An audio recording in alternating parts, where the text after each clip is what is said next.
This is TIG Welding stainless steel sanitary tubing, a remastered version. In this video, we're going to do some purge welding on some sanitary stainless tubing. We're going to go from start to finish on a 2-inch joint. We'll talk about purging, a few tips for fit up and tack welding. Then we're going to weld this joint out, walking the cup, and we'll show plenty of good, crisp, clear arc shots so you can see what's going on, and of course, the end result.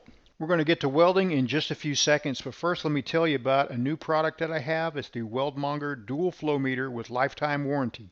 We also have some new tungsten holders with a magnetic base, a really strong one, with flat spots on them so they won't roll off the bench. It's also got 3 different compartments so you can keep different sizes or different colors. One of the deals we're doing right now at weldmonger.com is when you order a dual flow meter, you get a free tungsten holder. Just click the link in the description. You'll see the details as well as the deadline, but don't sleep on it. Let's get to welding.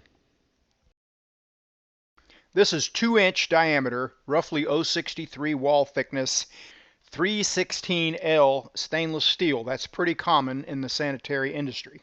I'm using a tape that's designed for powder coating. It's a high temp, kind of a see-through tape. And we got a little apparatus here with a purge valve. We're going to be using roughly 15 to 20 CFH on the purge. You can definitely get by with a little less flow rate, especially once the system is purged out. But as long as your vent hole is sized properly, this amount of CFH works pretty good. Now we used a piece of clear lens, just a regular 2x4 welding clear lens, and taped on this thing. And notice we've got some little areas around there where just the tape is sealing it up. And that's actually pretty useful because if we were to rotate this thing, we'd need the vent hole at the topmost point.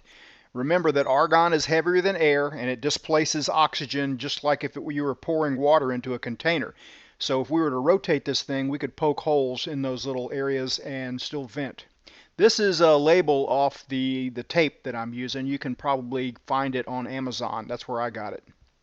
Andrew brought a little purge apparatus with him that worked pretty good. So that's a little clamp to go on the bottom with a little swedge lock fitting port that goes in there. And that's connected to some Tack flex tubing. And that's connected to a little inline valve here, which is really handy. That's close to you so you don't have to always walk back to the flow meter to turn the purge gas on and off. Starting off at 65 amps, not going to need that much. We'll figure that out as we go. You really got to pay attention to mismatch and high-low. You want to get it exact. There's no point in having any mismatch on something this thin. Again, it's roughly 0.63 wall thickness. That's pretty common. We're going to tack it up in this position, purging it out while we tack it. Tacking at fairly low amperage, about roughly 35 amps. Not really caring whether or not we fully penetrate it on the tacks. Don't care if we do because we got it purged. Best practice is to purge it while you're tacking it. I know a lot of people don't. A lot of people try to get away with stuff. But if you do penetrate it at all without a purge, you're kind of screwed. That means you got to cut it out. You got to replace material. It's going to take more time to do that than it would just to purge it to start with. So we're putting 4 tacks like you would do on a pipe. 4 tacks 180 degrees apart from one another. So every 90 degrees, 4 little small tacks, roughly 3/8 or 1/2 inch long. Not just little zaps, but something that'll hold it in place. One good thing about making sure you have a purge on it while you're tacking, even if you don't think you're going to melt through or penetrate, is that you get to check your purge once you're done tacking. So you take a little quick peek after that, and if everything's nice and silver, you got some confidence and you know you got a good purge.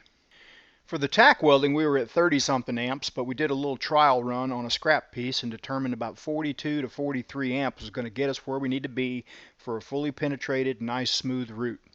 With a dual flow meter, the one on the left is the torch, the one on the right is the purge gas. We got about 30 CFH with a number 8 gas lens cup. Andrew's going to take a little dry run here, show you kind of how that motion works, walking the cup, coming off the bottom. You don't want to go really wide with the walk in the cup. You want to kind of limit the action a little bit. And so right now he's got roughly probably about 5/16 electrode extension. And that would work out okay. But by shortening that just a little bit, That will kind of narrow up the weave motion.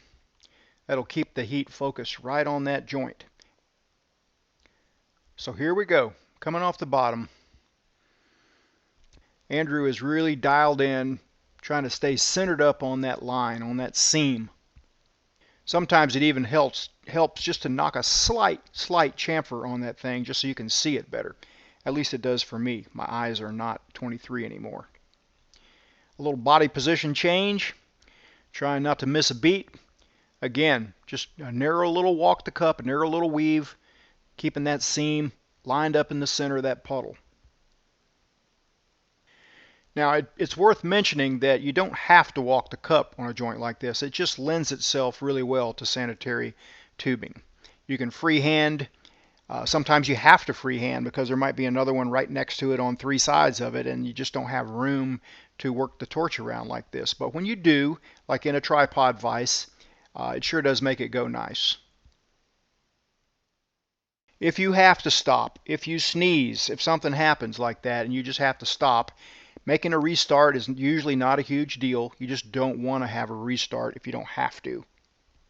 You want to come from bottom to top without stopping. A little quick inspection. It looks like we got a really good purge. We got full penetration. No problems there. Ready to do the other side. You want to start overlapping just a little bit. Make sure it blends in to the previous weld. And that's usually probably only about 3/8 of an inch behind. That gives it time to warm up and fully penetrate. Notice the electrode is nice and clean, nice and sharp. Again, a body position change from kneeling to standing. It's part of the gig with this type of welding usually in a tripod vise. And when you get to the top and you tie into the previous weld, you want to overlap and trail out to a teardrop so you don't leave a fisheye. And then again, while it's still warm, brush it off with a nice clean stainless steel brush. So we'll peel the tape off, and the tape worked great. No residue, no stickiness. And we're inspecting the root. Nice silver root pass, no discoloration, fully penetrated, nice and smooth, nice and sanitary. There are lots of welders that you could use for sanitary tubing. You don't need that much amperage and you only need DC current. So a real popular unit would be like a MaxStar 150 or one of the 150 or 160 amp small inverter DC welders out there. Here's a short clip of a video that I did a long time ago, and I was using a buzz box with a homemade DC rectifier attached to it with an old scratch start CK torch that I had from years ago, just to show that you can do it with really crude equipment. You don't necessarily want to, but you can. Check it out. Using this old 200 amp CK torch with a valve on it, hooked up to an old buzz box with a homemade DC rectifier on it. I made this video freehanding a 6G positioned 2-inch sanitary tubing weld. I just wanted to show how it could be done with really crude equipment and scratch start. A TIG finger works really well on a joint like this when you're freehanding, and sometimes you do have to freehand. Now, you've seen a lot of clips of walking the cup, so when I have to freehand, I usually make tiny little circles like this. No real reason, you don't have to make circles, but for me, with my eyes being older, it plays the light around and helps me see that seam, helps me see where I'm going, keeps me even.